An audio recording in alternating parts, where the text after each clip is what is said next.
Hallelujah. Hallelujah. Father, thank you. Thank you that we can call you Father. We want to say from our hearts that there's no one like you. Out of our hearts, we want to say, Lord, who can compare with you? We honor you tonight. We honor you for who you are. You are God. Besides you, there is no other.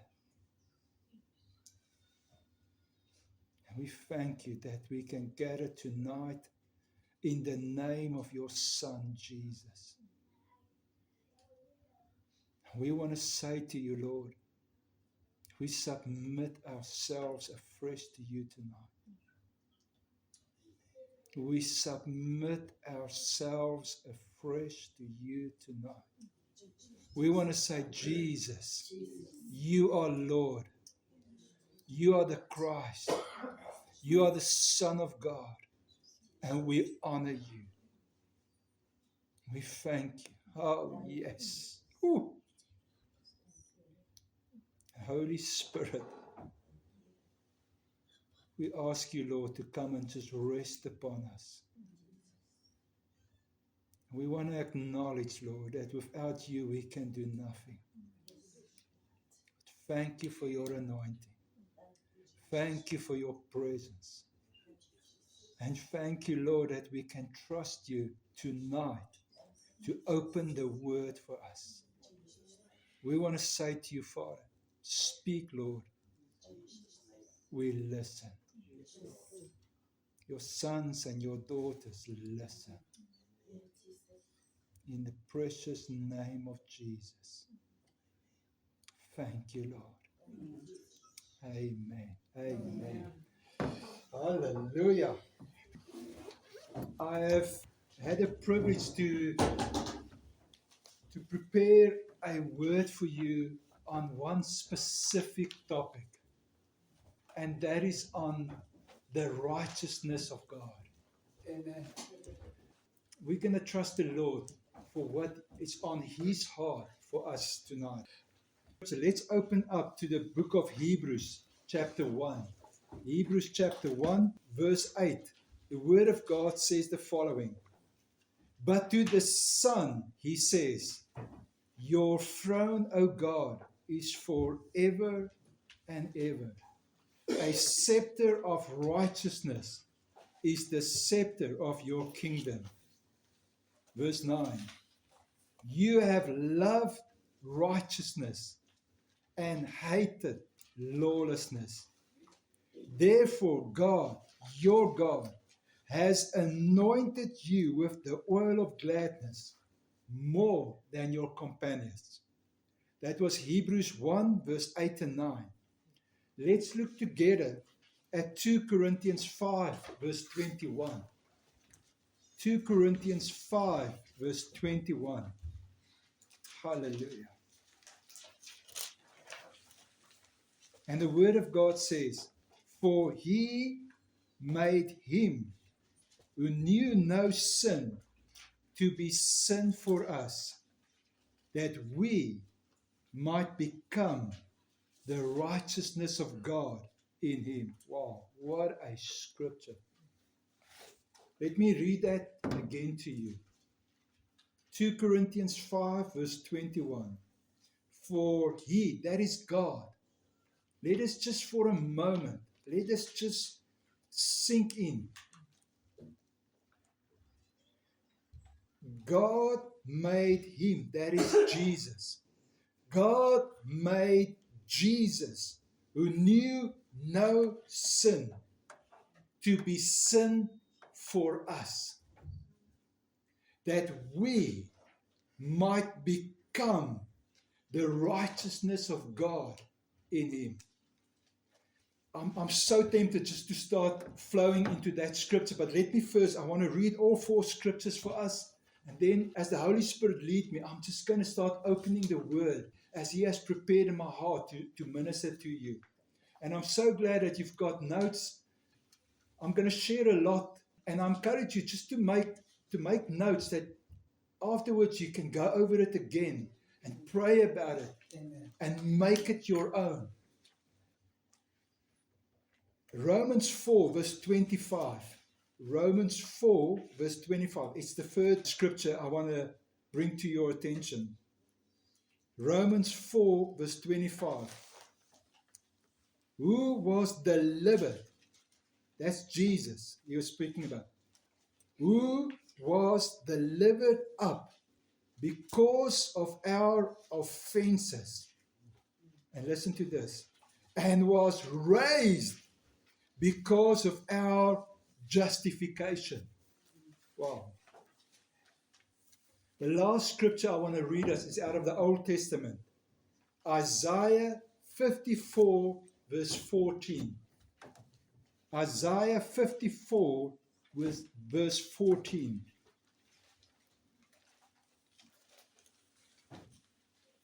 And the word says there, in righteousness you shall be established. You shall be far from oppression, for you shall not fear, and from terror, for it shall not come near you. That's Isaiah 54 verse 14. Let me just read it again to you. It says, in righteousness you shall be established. You shall be far from oppression, for you shall not fear, and from terror, for it shall not come near you. Wow. I want to minister to you on this one principle, the righteousness of God. The righteousness of God, not the righteousness of man. This is something you need to take hold of tonight and for the rest of your life. Amen. There is the righteousness of God and there is the righteousness of a man. And I trust by the end of tonight you will have a clear understanding between the two. And that you will choose in your heart the righteousness of the Lord Jesus to be your righteousness. I'm going to open up again at Hebrews chapter 1, verse 8 and 9. Verse 8 says, but to the Son, he says, now that is God speaking to us about the Son, about Jesus. And the Father declares over his Son the following. He says, your throne, O God. The Father is saying to Jesus, your throne, O God. If ever anybody wants to argue about, is Jesus God? Take him to this scripture with the understanding of what we're going to share tonight. Your throne, O God, is forever and ever. And then the word of God says the following, and you need to picture this, you need to understand this. You will probably hear me say a lot over the next 4 days, that sometimes you need to take a scripture, read it, stop, close your eyes, and on purpose form a picture of what you've just read. I want to tell you that as a born-again child of God, you have to understand that you can't just quickly read over a scripture sometimes. There's times where you read a whole portion. But sometimes you read and a scripture just speaks to you. It's like the scripture just jumps out from the page. And you need to realize then it's the Holy Spirit prompting you to stop. And on purpose, you need to make a decision. My Lord is speaking to me in this moment. Let me stop. Let me take hold of what I'm reading. Let me read. And if I read this, let me think deeply about what I'm reading. Let me pull this word into my heart. Let me not just quickly read over it. Let me stop. Let me and there's different scriptures over these 4 days I'll bring to you. What I'm saying now, I can give you scripture for each thing I'm saying to you. But the Word of God says that we should meditate. But when you hear meditate, the understanding must be is that I need to take out what is so precious, and that is time. Because time is the most precious thing you've got. Because when time is past, you can never recover it. So you have to realize, when you give time to something, you're giving honor, you're giving value. When you make the effort to go and close the door behind you and spend time with God, in reality, what you are doing is you're making a bold declaration.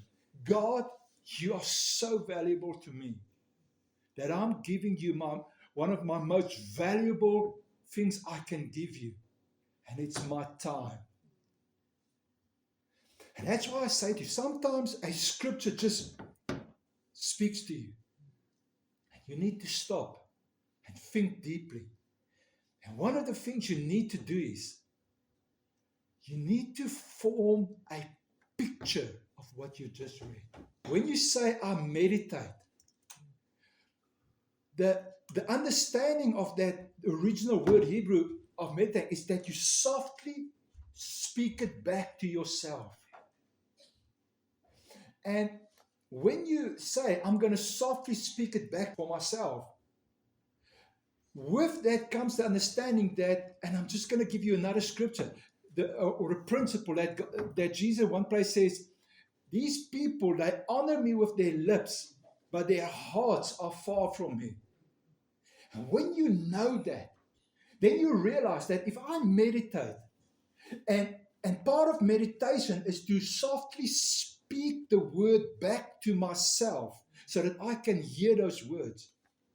Then if I'm in my quiet place where I'm alone with God, because I'm here, I'm in the presence of God, then I must understand that, hey, the God that I serve wants my heart to be involved with what I'm doing.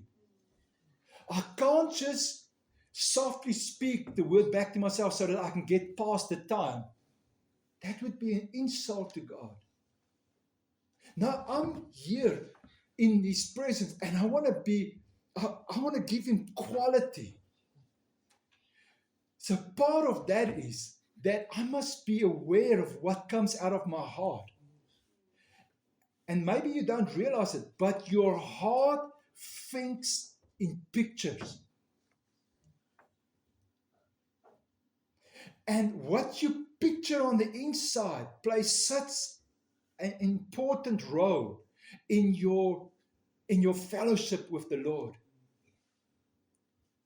And many Christians have never learned the art of taking the Word of God, reading, and then taking a scripture, reading it, speaking it softly back to yourself, starting the meditation, and you start thinking about it, and you actively think about it, and you actively start putting yourself in that scripture.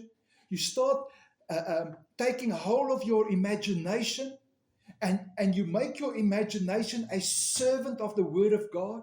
That your imagination, the place where you have the ability to picture something on the inside that's in your heart, and you start picturing what you read.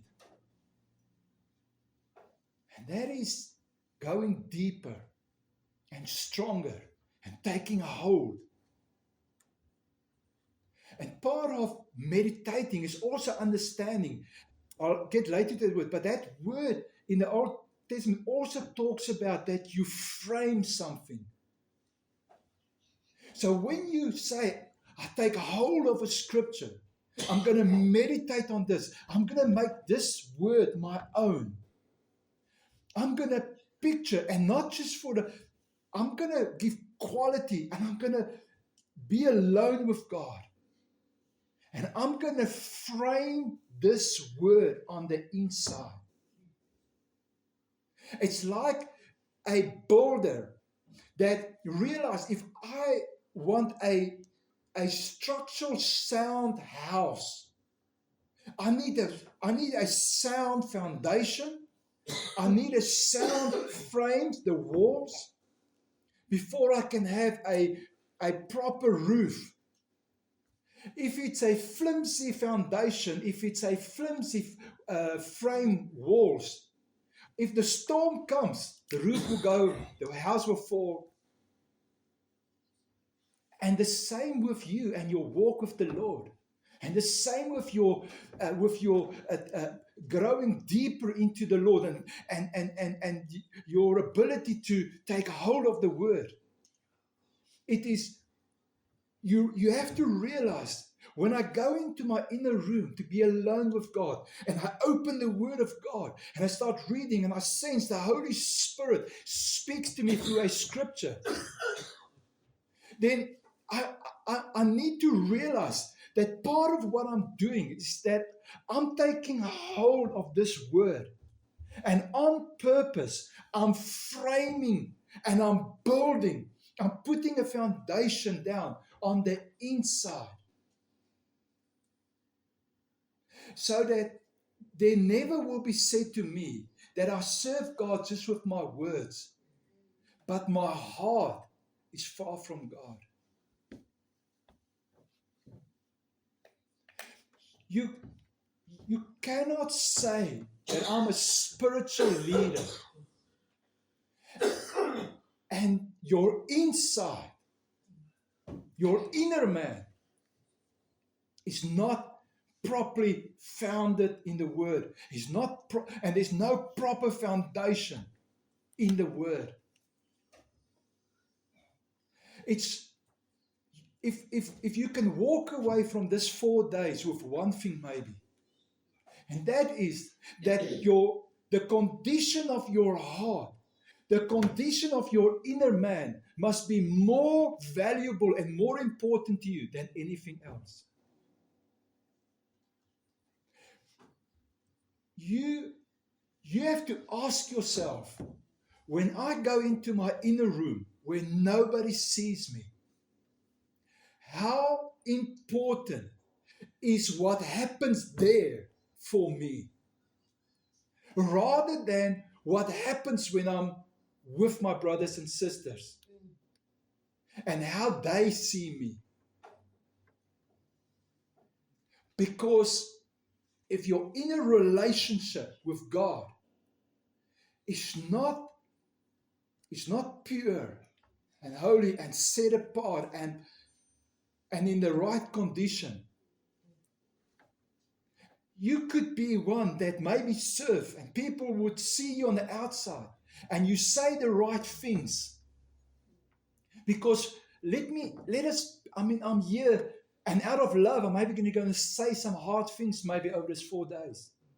But my heart is here to bless you. Because no one of us wants to one day come before God, and that moment happens, and you stand before, and you realize there's no going back. And you look at him, and you realize the one that's in front of me, I actually don't know him. Woo! That moment you don't want. Because if you don't know him, and he looks at you, and he says, who are you?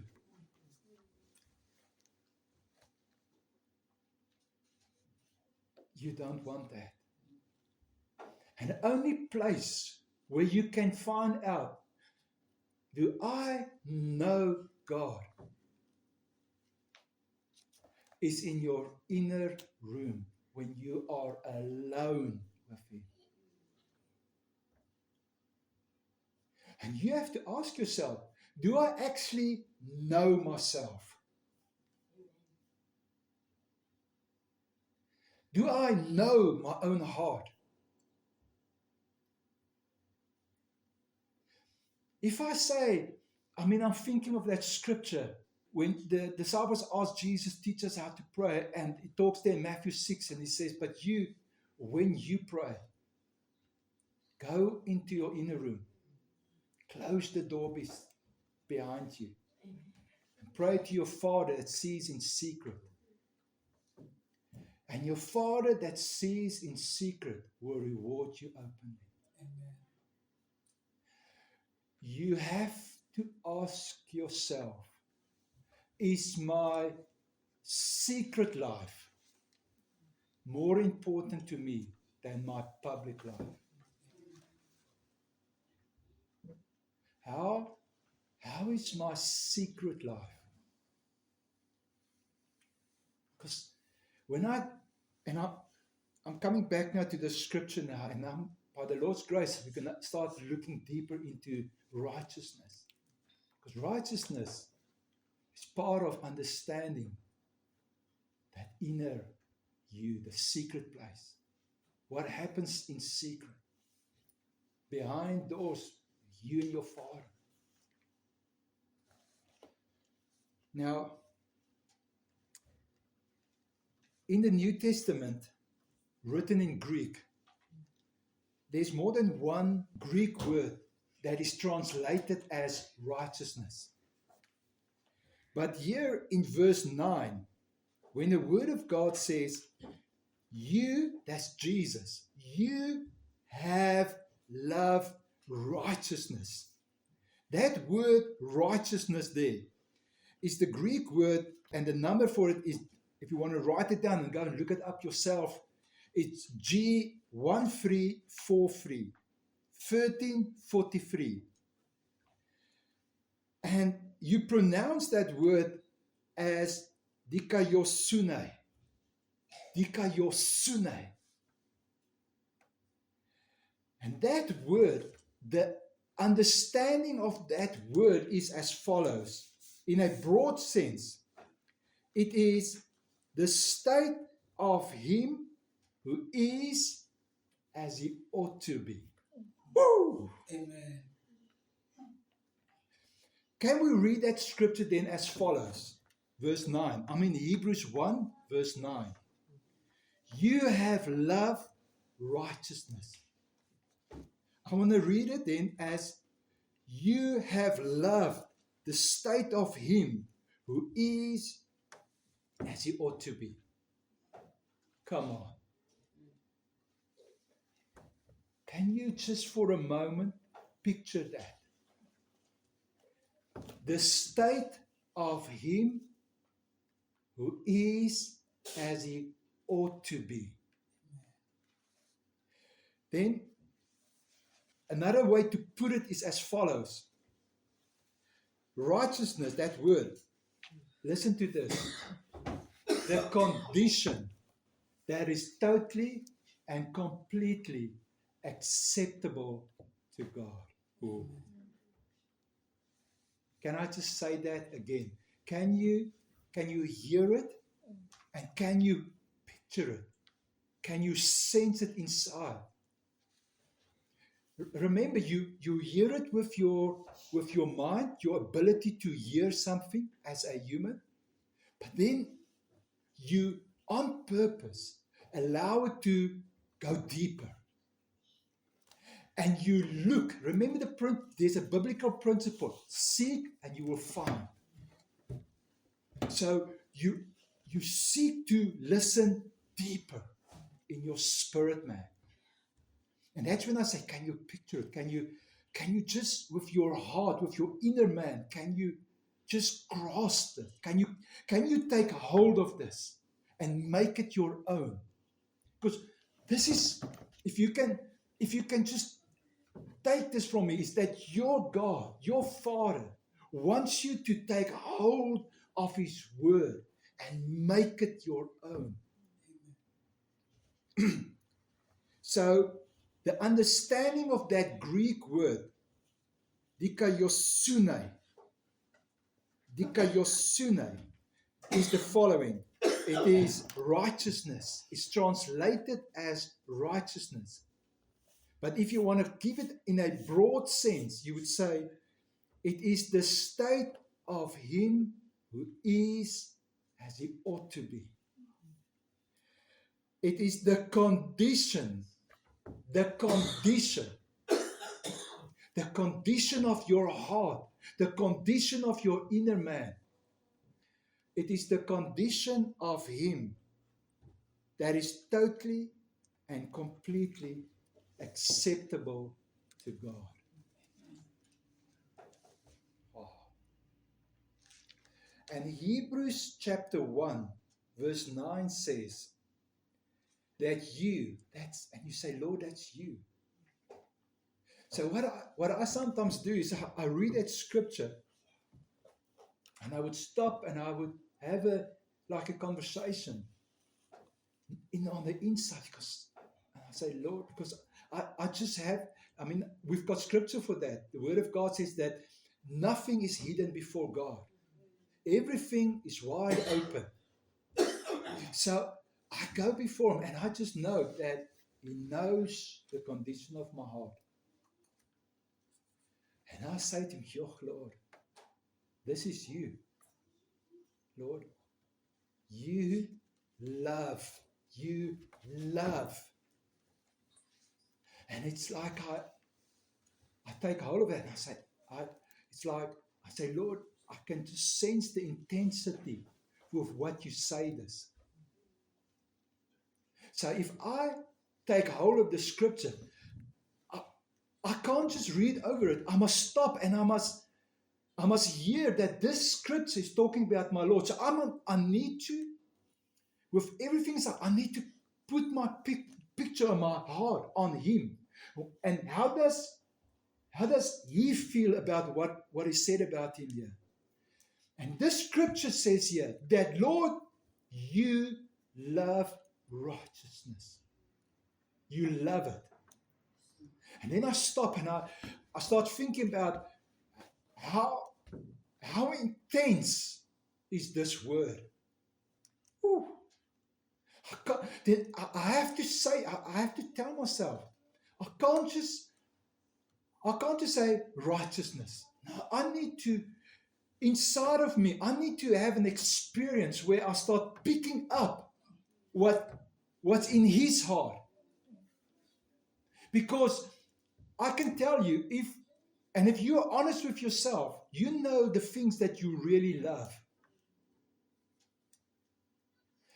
And we say sometimes of women, they are mama bears.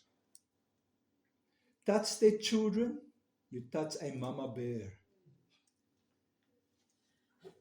It's fine, one thing at a time, but don't touch my children, the mama bear says. Well, I'm talking about from experience. Then you see a side come out. The other day I saw a small video clip of a real mama bear that she had 2 cubs. And this stray big male bear comes.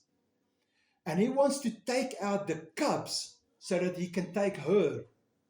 Because unless he can take out the cubs, she will not take him. And she's much smaller. I don't want to say, it looked on the video like he's probably 2/3, 1/3. I don't want to say half, but because he was so much bigger than her. But she fought him. She went for him. He went for the cubs, and she just didn't relent. She fought with everything inside of her for those cubs. Because she loved them. If you can put an emotion to it. So I'm telling you, when you stop and you hear this and you honor God, let that word sing. He says, Lord, you use the word love here. So I want to, Lord, open my eyes. Let me experience the intensity with what you are saying here. Because if I don't, I just read quickly over it. And I can miss. And I will miss what God is wanting to say to me here. If you start reading the word like this, you say, Lord, I sometimes sit, and I must be honest, sometimes I sit with a scripture, on one scripture a whole week. There was a time when on one scripture, it was probably about, I don't want to say 3 to 6 months, that on the one scripture, the Lord spoke to me and I couldn't get away from it. And I meditated on it. And I needed that word. And every time I want to get, I was drawn back. And that word just fed me. And it built such a character inside of me. That word is so alive in me. And you have to ask yourself, if I read the word of God, do I give him the quality and the honor to take the word and meditate on it deeply? And look at each scripture, each verse, each word in that scripture, in that verse. And allow the Holy Spirit to start opening it to me and to feed me. Because my desire is to touch his heart. And his desire is to touch my heart through his word and through his spirit. So I felt clearly that the Lord said, if you want to talk about righteousness, you have to start from the place where you realize that I, your Lord, Jesus, is saying to you personally. He says, I love righteousness. And that second part of that verse has got just as an intense word. I hate lawlessness. This is one intense scripture. And you have to ask yourself, if I truly believe this word, then I'm hearing in my heart the echo of that. I'm hearing my heart agreeing with this. That the God that I serve, he loves righteousness. And then I have to be quiet and I have to ask myself, do I have that same intensity? Do I have that same commitment? Do I have that same love for righteousness? And will I be willing to lay down everything for this?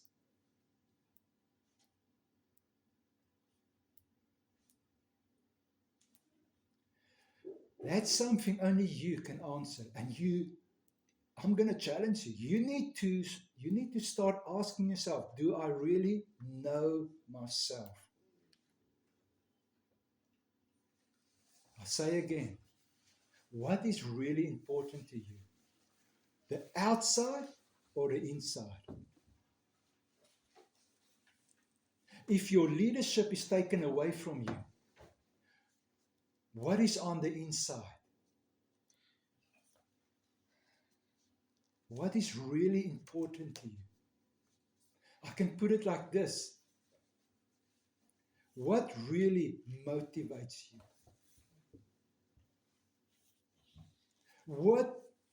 What makes you what you are? You have to ask yourself that.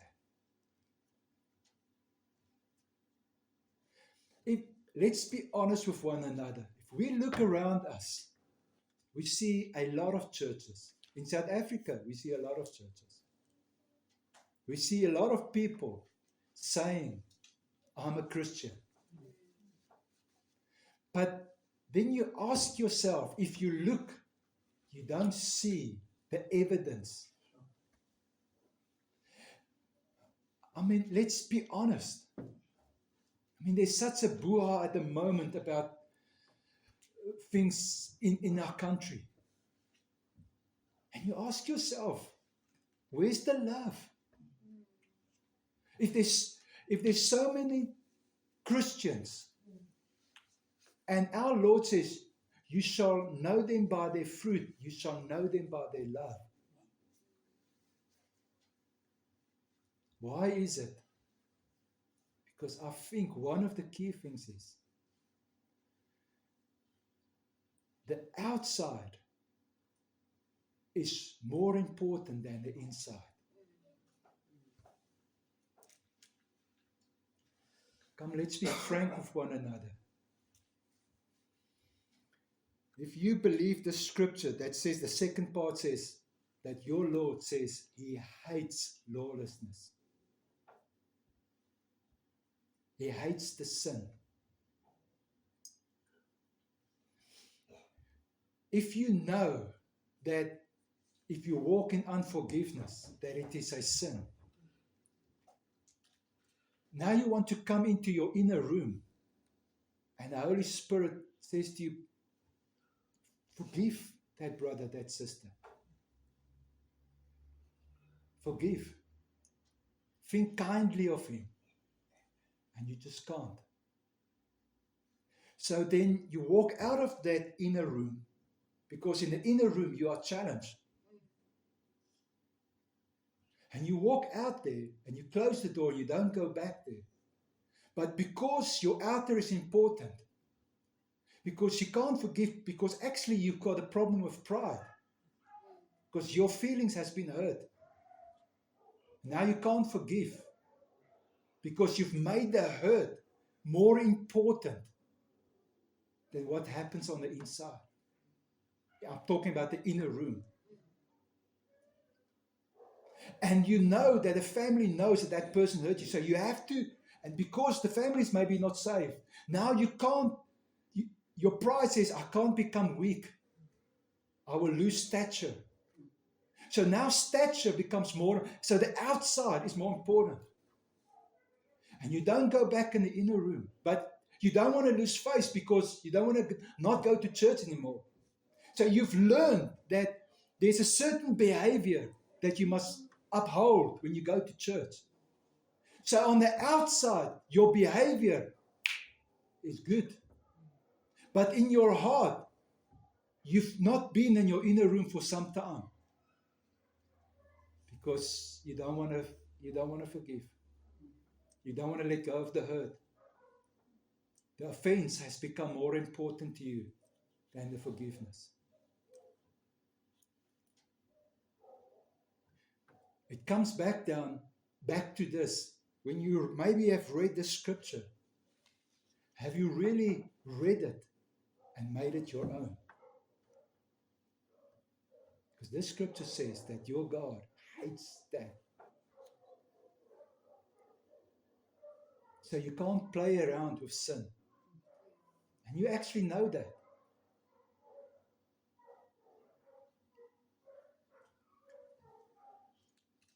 I'm telling you that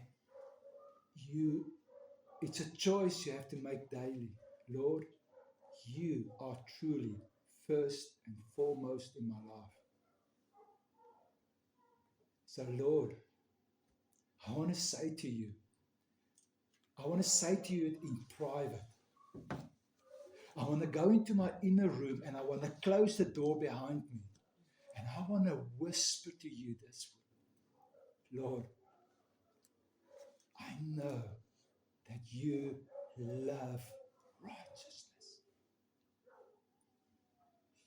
Lord, I want to say to you with the same intensity, I love righteousness. Lord, I know that you say you hate lawlessness.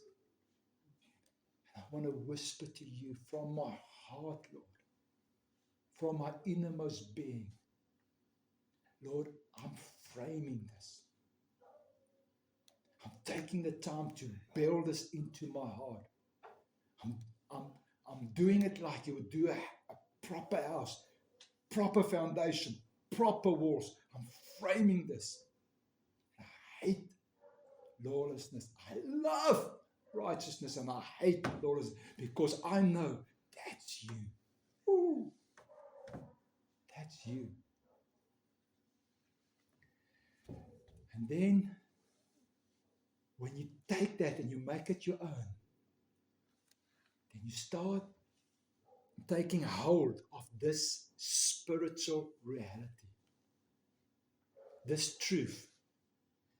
Because God's word is truth. Jesus says, my word is truth. And just to give you an understanding, when I say truth and I say the word reality, I'm actually talking about the same thing. Your natural truth is that you are right now here sitting on a couch in Willamore. If somebody would have phoned you right now and you are honest to them, and they ask you, where are you now? Let's say it's later and we're having coffee or tea or something, and you can take a phone call and the phone call comes through and they ask you, hey, where are you now? He said, hey, I'm in Willamore. And this is where I am. Then you would be telling the truth. You would be giving them your natural reality. If you would say to them while you're here in Willamore, no, I'm in Cape Town, you would be lying. That would not be your natural reality. You have to ask yourself, when I say I take hold of God's word, I take hold of truth, you're saying I'm taking a hold of spiritual reality. I'm taking hold of how things really are in the spirit. It's not make-believe. It is as real as I'm sitting here. If I live as a human being in natural reality, because otherwise you can't, you live in this natural. You have to come to the place where you realize, as real as my natural is, as real is my spiritual. And going into your inner room, you're in a natural environment, but at the same time, you're in a spiritual reality. And you have to take hold of that. And part of it is you say, I'm closing the door behind me. I'm going to give quality time to the Lord now. I'm going to meditate this. You have to say to you, I'm taking a hold of truth. I'm taking a hold of spiritual reality. I'm taking hold of how things really are.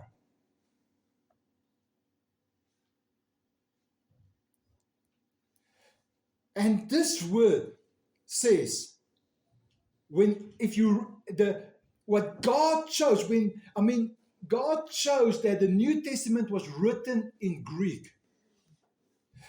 It was God's choice. He could have chosen any language, but He chose Greek and He chose Hebrew.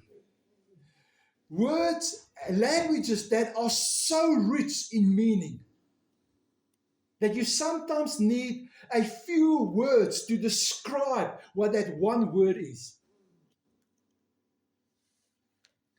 And if you take hold of the spiritual reality of righteousness, what you are saying, if you say, Lord, this word I believe. Lord, this word I put into my heart. Lord, this is my spiritual reality. You are saying that righteousness, let me put it this way, God chose the word righteousness, and it's got, in a broad sense, I'm repeating myself because you need to hear it and hear it and hear it. It needs to sink in. It's like, if I can put it this way, there has to come an aha moment. Oh, is this what it means? You have to look for that.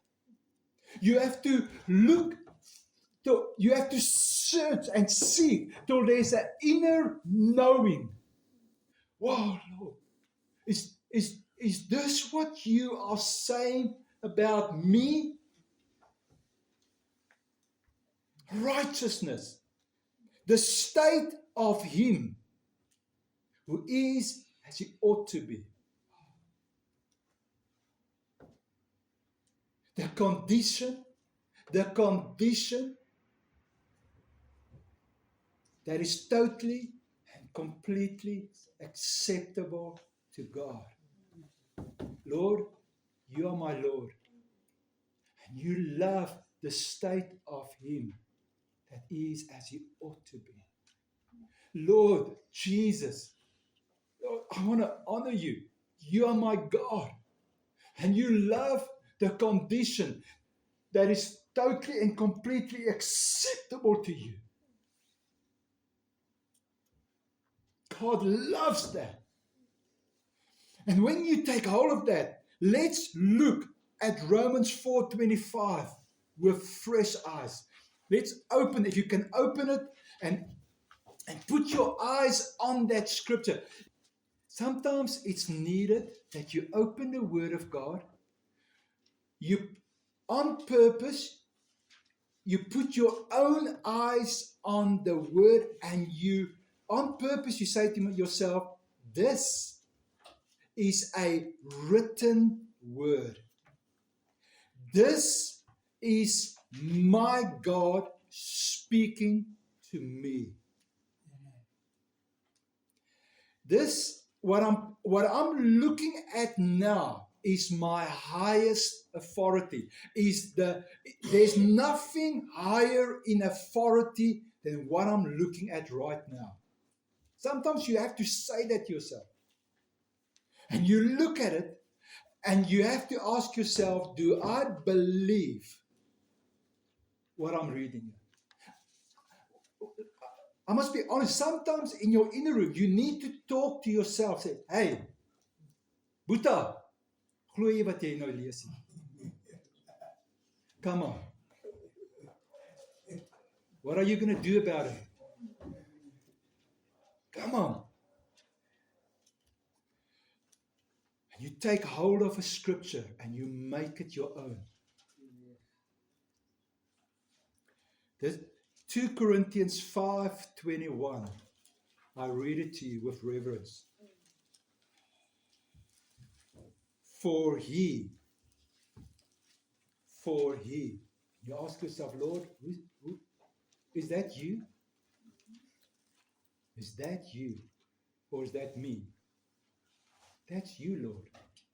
For he made him. Father,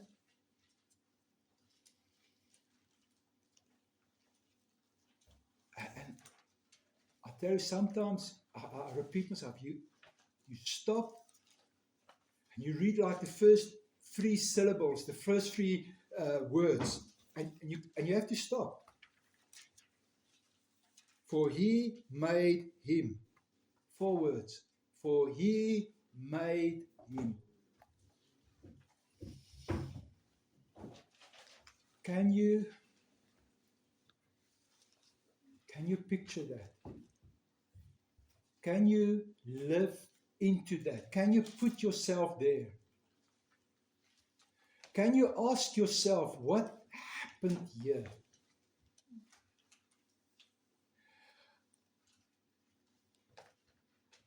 The Father had to do something that you and I could never do. All of you, before we started, you introduced yourself and you were kind enough to tell us a bit more about yourself. All of you have children. ask yourself, would I be able to put something on my child for the sake of someone that hurt me and despised me? Think about it. When you go in your inner room and you honor God for who He is, and you take out quality time, and you read something, you stop, and out of reverence, you realize, oh Lord, what did this cost you? I'm a parent. I can tell you. Because you read here, for He made Him. The Father made Jesus, who knew no sin, to be sin. We read that God hates vehemently sin.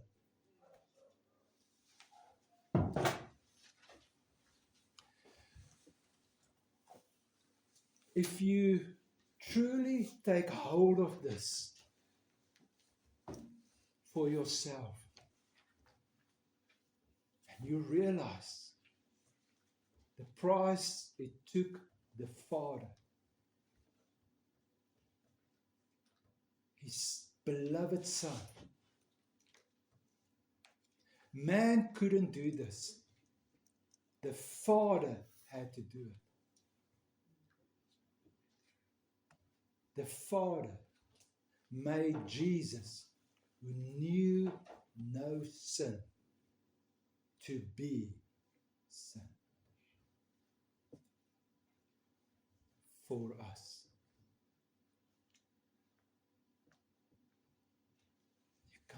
Sometimes I go in my inner room and I say, Father, I'm Afrikaans, I would say, yeah, who sent me a donkey? Lord, how do I say thank you?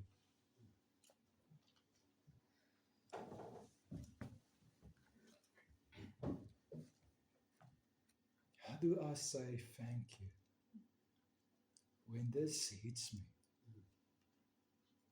What you had to do for me. Because you and I both know, if this didn't happen, we would not have been here now. If we've been here now, we would have had the terrible expectation of eternal damnation, which we would have truly deserved. Because not one of us can sit here and say, I'm innocent.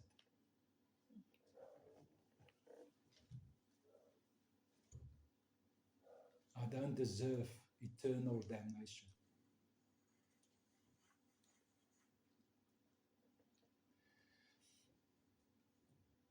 And you sit and you realize, hey, my Father is speaking something of such value over me. For He, Father, made Jesus, knew no sin, to be sin for us. That. And in my Bible, I've encircled that word, that. That we might become. That word become, I've encircled. It's like I couldn't stop encircling it.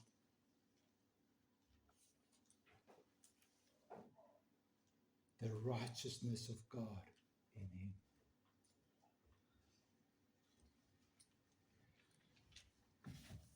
And this is something you have to ask yourself, do I really believe this? Do I, on the inside of me, realize this as a born-again child of God, as one that has said, yes, Jesus. As one that said, Lord, I accept you as my Lord and Savior. As one that said, Lord, I need you. Come into my heart. Save me. If that's you, then this verse is you. Then this verse is your spiritual reality. I say again, as real as you are sitting here in Willemore, you have to say, Lord, as real as this is, as real is this my spiritual reality. This is my spiritual experience. This is me, Lord. I have been made the righteousness of God. And then the riches of that word, let us read it with that.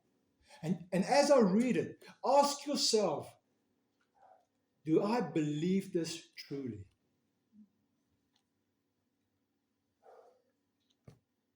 That we might become the state of him who is as he ought to be. Oh, Here, Lord, you became sin for me so that I can become, that I can be made. That's something I couldn't do. It's something that you did. Lord, you made me the state of what I am supposed to be. Wow, yeah. Ooh.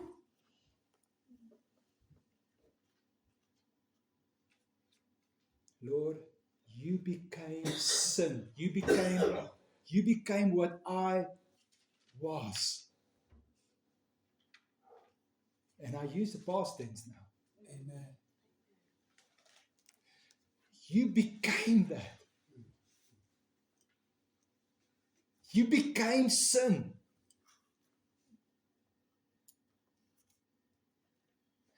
So that I can become. It's a spiritual reality. And I say to you again, you have to sit, you have to take hold of it. It's like I'm taking hold of it. Maybe it's like I'm using the example of a building house. Just taking one brick, putting the next one, putting next one, putting mortar, taking the next brick, mortar, brick, building it, taking it. You take the scripture and you build it inside of you. You take hold of it over and over, and you say, Lord, you became sin. Father made you. And you stop and you think about it, and you cannot but start worshiping, to think that God was willing to do that for me. And I take a hold of it. I take a hold of that intensity. And I treasure that. I honor that. I tell you, you sometimes just think about yourself. Think about if you gave up your beloved child for someone else. How would you feel if that enormous price that you paid, somebody was just despise it? Think nothing of it.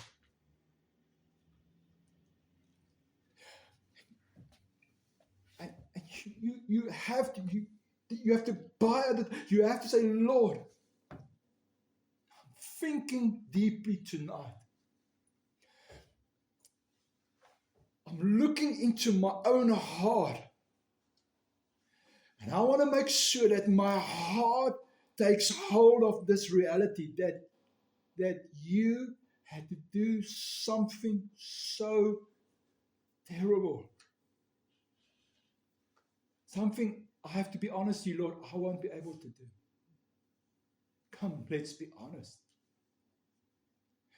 Father, you did it. You made Jesus sin for me. And I want to tell you, Father, from now on, there's going to be nothing more precious to me for why you did it. Father, I take hold of this reality of what it must have cost you. And I treasure that moment of realizing that. And I pull it deep into my heart. And I start hearing the beating of your heart for me. I read that scripture, it says, for God so loved the world. And I read it and I realize, that's the most well-known verse they say in the whole of the Bible. For God so loved the world that he gave his only begotten Son. I realized that for God to say that, he gave his begotten Son. It was this scripture that says he had to, when he gave him, he had to give him to become my sin.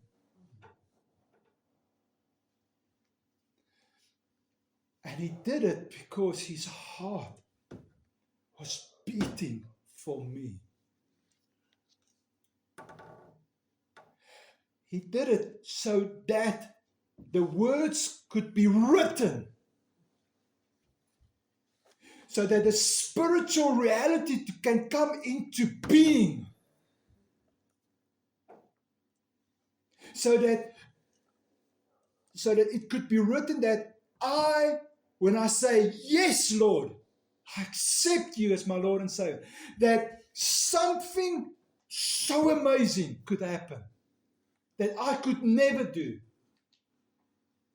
That God could make me take my sin and put it on his Son Jesus, so that I can become, the reality of this can become me. That I become this righteousness of God. I become the state that God wants me to be.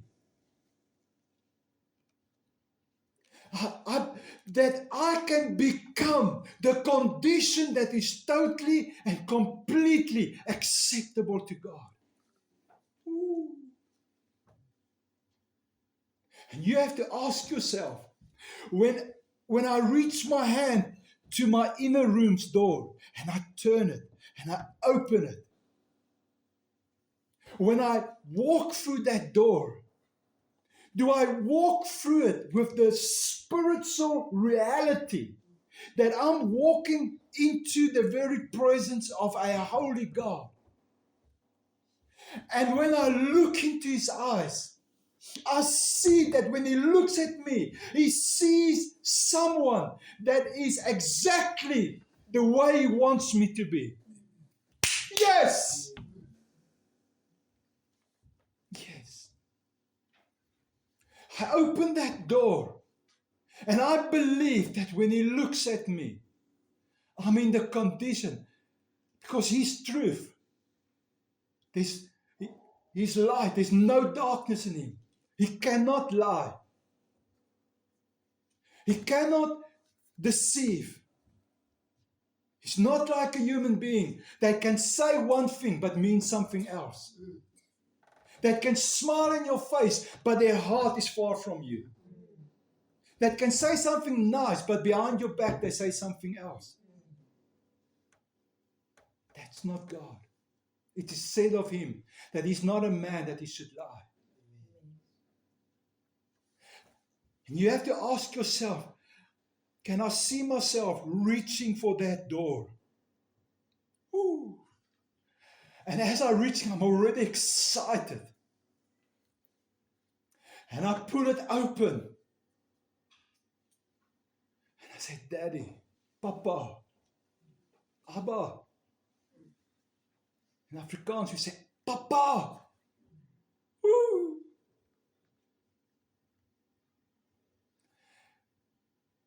And you look for the eyes. You look for him. You look for his presence.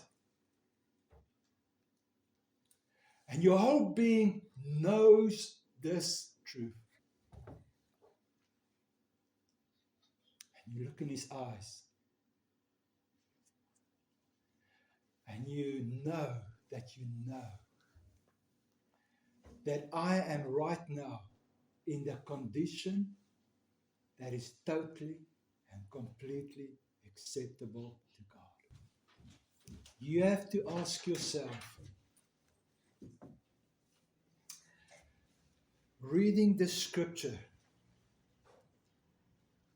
2 Corinthians 5:21.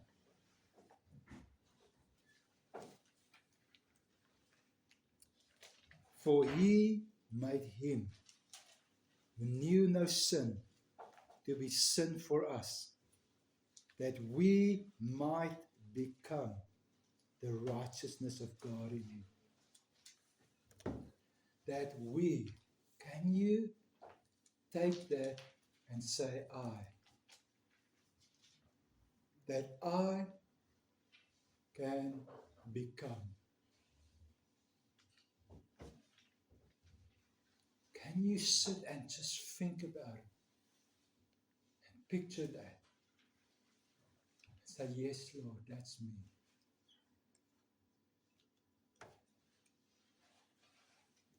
That's me. I tell you, that's why when the man of God asked me to come and minister to you, I asked him if I could come for four days. Because there's so much I need to share. Now I'm busy just laying a foundation for you. Tomorrow night, and I'm going to talk about the faith aspect that you need. Then Friday night, I believe we're going to speak about putting on Christ, that whole principle. And Saturday morning, we're going to end off with walking with no condemnation.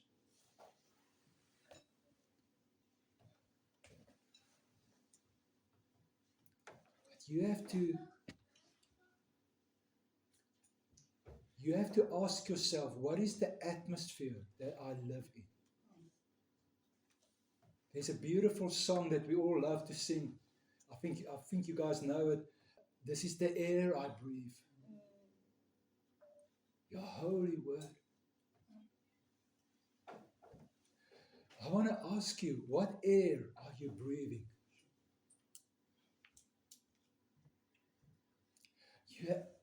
You have to ask yourself, how do I see myself? And the answer must be, I see myself the way God sees me. That has to be your answer. The answer must be, I see myself the way my Father sees me. When we read there in Romans 4 verse 25, Romans 4:25, the word says there, who was delivered up because of our offenses and was raised because of our justification. Let me just say this to you. When you go and do a study on your own about righteousness, you will see that this one thing you cannot separate from us. The whole thing between God made him who knew no sin to become sin, so that we can become the righteousness of God. The same thing, Romans 4:20. He was delivered because of our offenses. God, he was put to the cross. He was delivered. He was given over for our offenses. And then he was raised up because of our justification. That word justification is the Greek word G1347. 1347. And that word is pronounced dikaiosis. The previous one was 1343 was dikaiosune. This one is 1347, that's dikaiosis, if I pronounce it correctly. Maybe some Greek scholar will listen to this later and correct me that the pronounce, but this is how I remember, I think close to how it's pronounced. But more important, what is the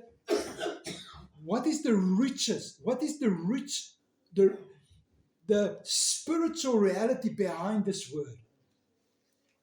Justification. He was raised because of our that you have to say, Lord, this is me. You were raised for me, my justification. And that the broad outline is the word justification it is the act of God declaring men free from guilt and acceptable to Him. Amen. Wow. My Lord was raised so that my God could declare something over me. He could speak something over me.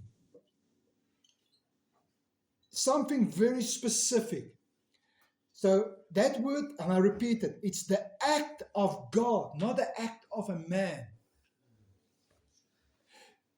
It's the act of my God declaring me free from guilt and acceptable to Him. I tell you, can you read that and say to yourself, I'm dealing with God Almighty, my Father. And it is testified of Him that He is not a man that He should lie. That He is truth, He cannot lie. So if this is what is speaking over me and He cannot lie, then I have to come in agreement with Him. Whether I see it or not, I have to honor Him. I have to see myself the way He sees me. I have to declare what He declares. Amen. It is written that He was delivered up because of our offenses, and He was raised because of our justification. Hallelujah. He was raised for me so that God could declare over me. Hey, I declare you free from guilt. I, as God, declare you acceptable to me. Amen. One man says that you could read that Greek word as follows: just as if you have never sinned.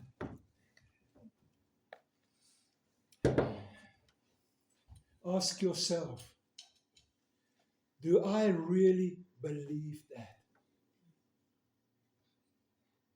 If someone, I repeat myself, if someone asks you, where are you now?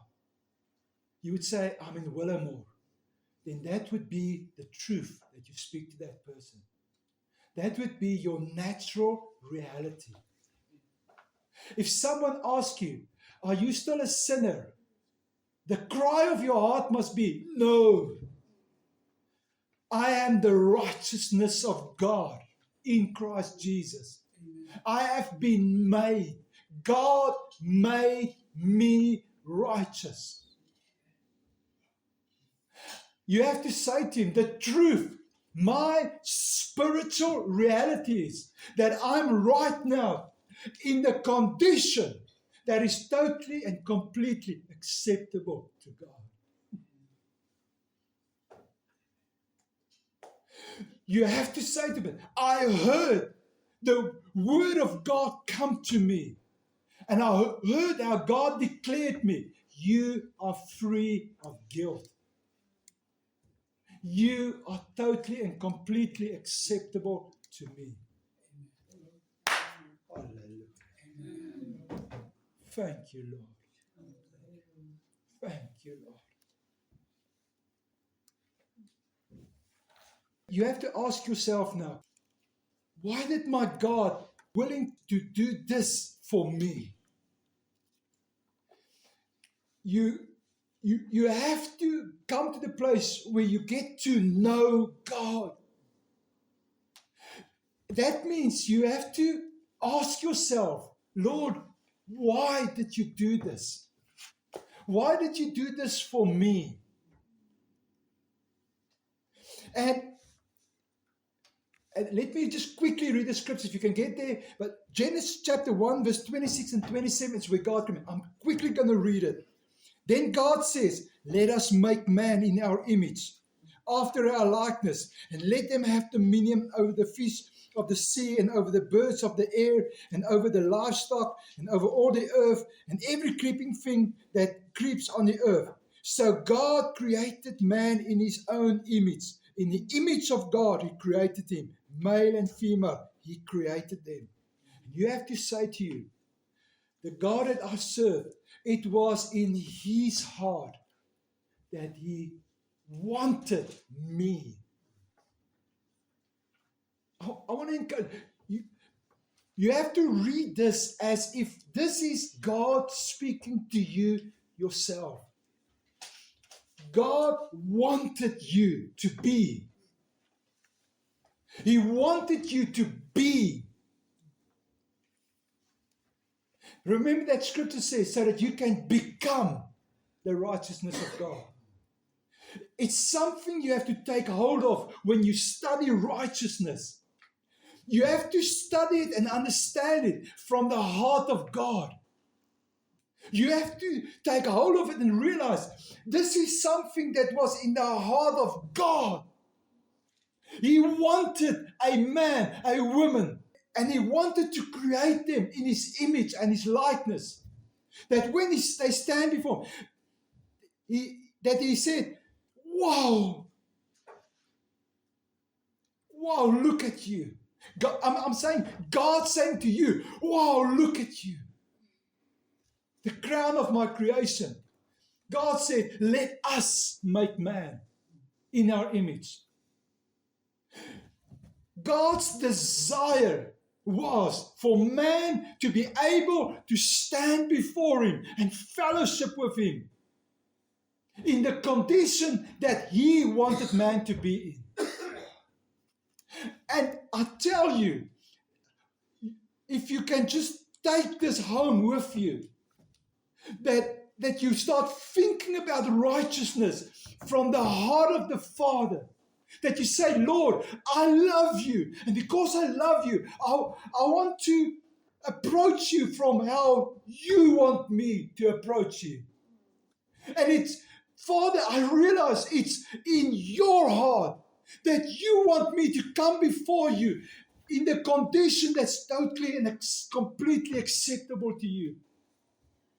And when sin came and the devil came, he stole that from God. But Jesus loved the Father so much. And he knew the cry of the heart of the Father. And he was so willing for this, for righteousness, for man to be able to come into God's presence without condemnation, without guilt. And you have to take hold of this. You have to say to yourself, it's not just about me and my own feelings and things. I want to look away from myself and I want to look to my Father. And I want to touch his heart. And I want to realize that his heart is yearning for me. But his heart yearns that when I come in his presence, that I come with an understanding that his Son knew that the Father loved righteousness. Therefore, the Son loved righteousness. Because right in the beginning, God made man in his image and his likeness. He made man in the condition that was totally and completely acceptable to him. You have to ask yourself, can you picture that moment? Genesis chapter 2, where verse 7, and the Lord God formed man of the dust of the ground and breathed into his nostrils the breath of life. And man became a living being. Woo! Can you picture that moment? Just everything that went before that moment. God coming together says, come, let us make man. Can you hear the cry of their heart for man? Can you just take a hold of that emotion, that reality, that desire of God to create man, not as a worm, not as a sinner, not as something who wiggling there in the dust. No. His desire was for this very moment. He said, he formed man out of the dust, but then he breathed himself into that body that was formed. And then, can you just, that moment, can you experience that moment? God breathed into Adam. And then Adam stood before God. Can you just experience that moment with God? Adam standing before God in that moment, in the very likeness of God, in his image. And God looking at Adam. Can you just imagine the joy of the Father? Looking. Can you imagine the joy of Jesus, the Word? Can you imagine the joy and the excitement of the Holy Spirit? God looking at his creation, man. That moment. Woo! Can you experience the heart of the Father in that moment? Looking at his man. Says, this is exactly what I wanted. This is exactly what I wanted. Adam, you are totally and completely acceptable to me. Adam,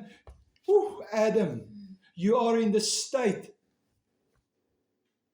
that you ought to be. That, Adam, you are perfect.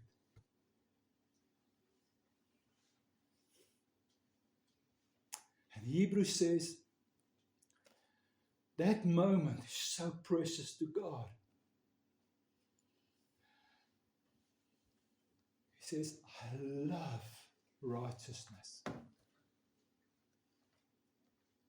God so loved the world. God loved.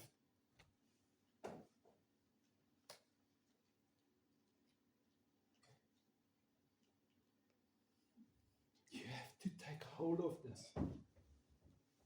You have to take hold of righteousness.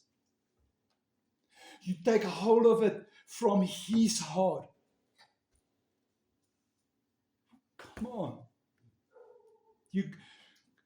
You realize that that's the desire of the God that you serve. That when you reach for that inner room, you don't want anybody else to come with you. You want to come there because that moment is so precious to you. When you open the door and he's there and you look at him and you realize this is what he loves. This is what my Lord paid the price. And I hear him to declare over me. He declares over me. Righteous. Because it is written, he, my Lord, became sin so that I can become righteousness. The condition that's totally and completely acceptable to God. Go and study all the places where the word talks about breathe. I was going to read you 2 Timothy 3 verse 16 and 17, where it says all scripture is breathed by God. And there's such a lot I wanted to have said in connection with this. Matthew 4, where he said, it is written, man shall not live by bread alone, but by every word that proceeds from the mouth of God. John 20 verse 22. And when he had said this, he breathed on them and said to them, receive the Holy Spirit. I'm telling you, you go and think about those scriptures. It's 2 Timothy 3, 16 and 17. Matthew 4, verse 4. John 20, verse 22. And you realize the moment when you said, yes, Jesus. When you said, yes, Jesus, I am a sinner. I need you as my Savior. I accept you as my Lord and Savior. In that moment, God came and did for you what you could never do for yourself. He took out, on Friday we will talk about it more in depth. He took out that old man, that old sinful spirit, and he put inside of you a new spirit. He took out sin and he put in righteousness. Jesus said to Nicodemus, unless a man is born again, he cannot enter the kingdom of God. He cannot see the kingdom of God. He repeats himself there. And he said, what's born of the Spirit is spirit. When right in the garden, when God we read the Genesis 2, verse 7, where it says, God formed a man of the dust of the ground and he breathed. The body was there, but the body was just a body. It was when the breath of God entered man that he became a living being. And you have to take hold of this spiritual reality. That the moment, the day when you said, yes, Jesus, God came and did something for you again. What you could never do. The old man was taken out of you. And God breathed again into you. You have to see it. You have to accept it. You have to take hold of it. You have to frame it. You have to build it inside of you. It must become so real inside of you. This is who I am. I'm not a worm, an old sinner just trying my best. Please don't miss the other nights. Tomorrow night when we speak about faith, the faith principle. Friday night we can talk about putting this on. Saturday morning, talking about living in this reality of no condemnation because of the blood. Because of the blood. But I'm ending off with this.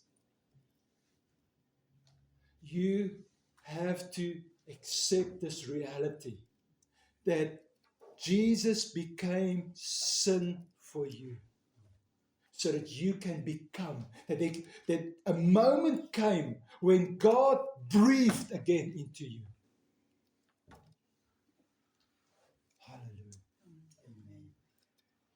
I am the righteousness of God. Amen. He breathed into me the very life of God. And the word of God says, we will get to it also, 2 Corinthians 5, it says, any man is in Christ is a new creation. A new creation. I am the righteousness of God. Thank you, Lord.